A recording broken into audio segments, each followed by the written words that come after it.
It was summertime on the island of Sodor. Gordon pulled the passenger express. It was very busy, but Gordon loved the hustle and bustle.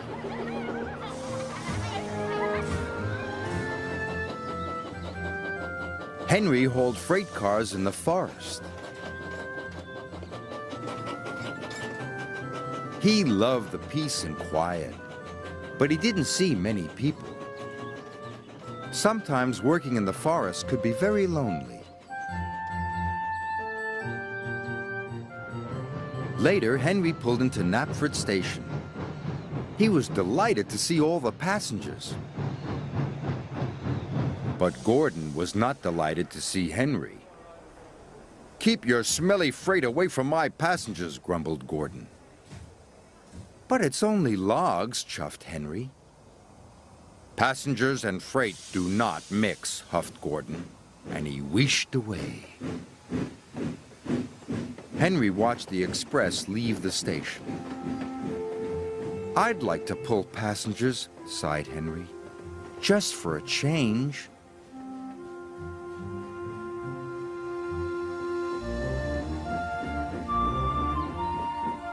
Henry stopped at the water tank on the edge of the forest.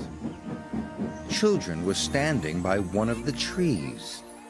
"What are those children doing?" Henry asked Thomas. "That's the old Sodor wishing tree," said Thomas. "They must be making a wish."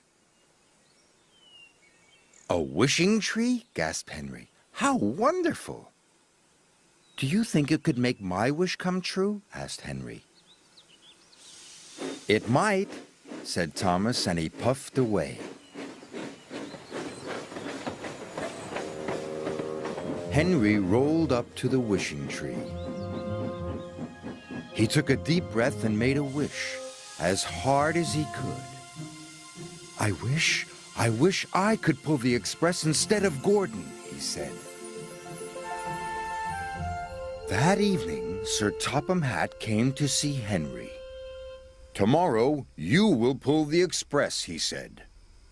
"Thank you, sir," said Henry happily. His wish had come true.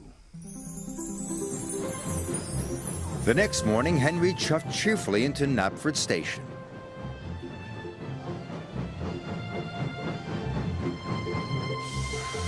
When his passengers were on board, Henry blew his whistle and pulled out of the station. But Henry puffed too quickly. "Go gently," called his driver. "You can bump freight, but you can't bump passengers." "Sorry," puffed Henry.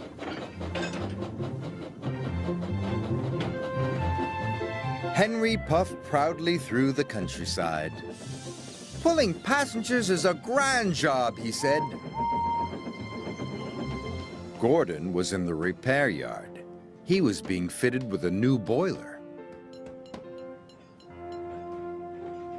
But Gordon felt lonely. He was missing his passengers. The passengers were missing Gordon, too. They were having the bounciest, bumpiest ride they had ever had.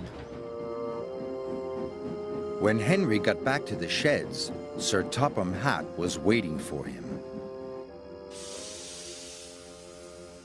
"There have been complaints," he said sternly. "Passengers are not like logs. You must be gentle." "Yes, sir," said Henry sadly. Being gentle was very difficult. Then Henry saw Gordon. He was looking miserable. "My wish has made Gordon go to the repair yard," gasped Henry. This made Henry feel very bad. The next day, Henry had to collect the dining car. He tried his best to be gentle.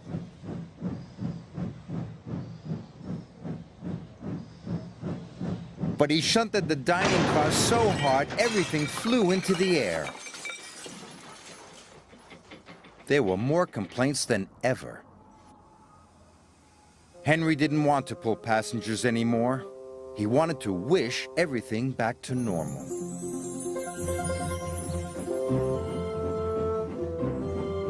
But when he arrived at the forest, Henry couldn't remember which tree was the wishing tree. "Oh no," cried Henry. "Which one could it be?" Henry didn't know.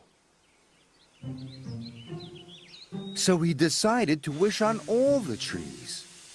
"I wish I could pull freight again," he puffed.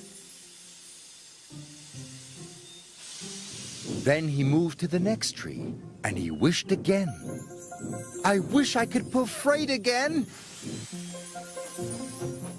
Sir Topham Hatt arrived on board Thomas. "What are you doing, Henry?" asked Sir Topham Hatt. "You are causing confusion and delay." Henry told him all about the wishing tree. "Wishing trees don't run railways," said Sir Topham Hatt. "That's my job. Gordon just needed some repairs. He'll be back tomorrow."